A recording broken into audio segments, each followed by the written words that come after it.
Всем привет!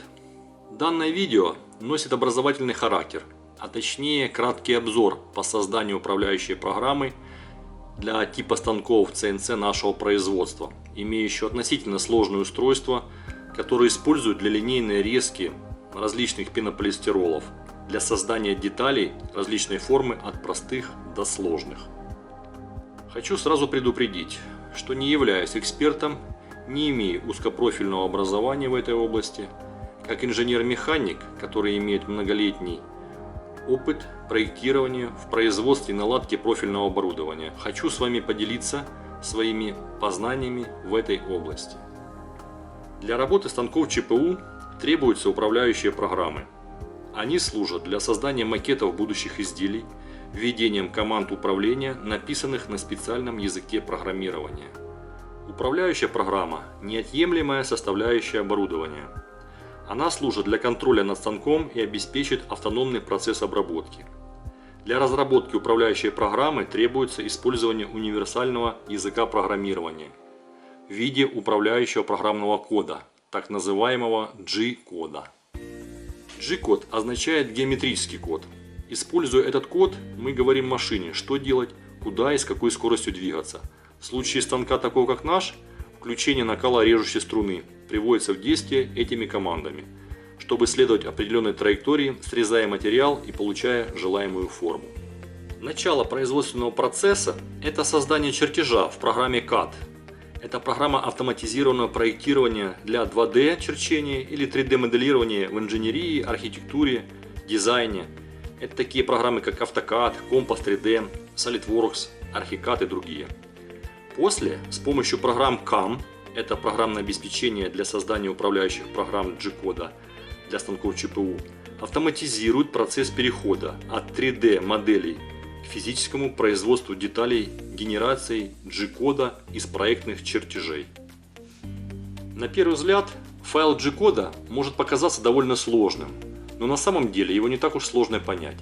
Если мы внимательно посмотрим на код, мы можем заметить, что большинство строк имеет одинаковую структуру.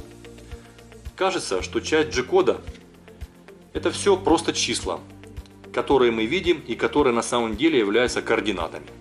Давайте взглянем на один код, и я постараюсь объяснить, по какому принципу и как он работает. Каждая строка – это так называемый кадр, состоящий из буквенного адреса и числового значения. Первое – это номер строки кадра. После подготовительная команда. После координаты конечной точки движения по оси. В данном случае мы имеем 4 независимые оси. F обозначается скорость перемещения инструмента. В нашем случае скорость подачи струны. G00 – ускоренное перемещение в определенные координаты. G41 выполняет радиусную компенсацию по левой стороне. По-другому говоря, учитывается радиус инструмента при обработке. В нашем случае диаметр не имеет значения, так как на нашем оборудовании резка осуществляется струной. И инструмент программно установлен как диаметр струны и соответствует 0,25 мм. М30 – конец программы и возвращение портала в исходное положение. М являются вспомогательными командами для токарных и фрезерных станков. Это включение охлаждения или мотора. В нашем случае у нас нет необходимости в этих командах. G40 отменяет радиусную компенсацию. Данный файл G-кода выполнен в программе Esprit с учетом заложенных параметров нашего оборудования. Файл представляет из себя текстовый документ, который можно легко редактировать и изменять. Как вы видите, управляющая программа сделана для асинхронной четырехосной резки.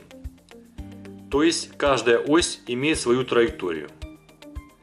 Программа для синхронной резки мы используем ArtCam, которая предназначена для токарно-фрезерных станков и при генерации G-кода добавляет свои команды, которые нужно учитывать. Тема управляющих программ очень обширная, и одним 5-минутным видео ее невозможно объяснить. Но я очень хотел облегчить процесс познания и сэкономить время той небольшой аудитории, которая интересуется этим вопросом. Надеюсь, было полезно. До новых встреч на канале.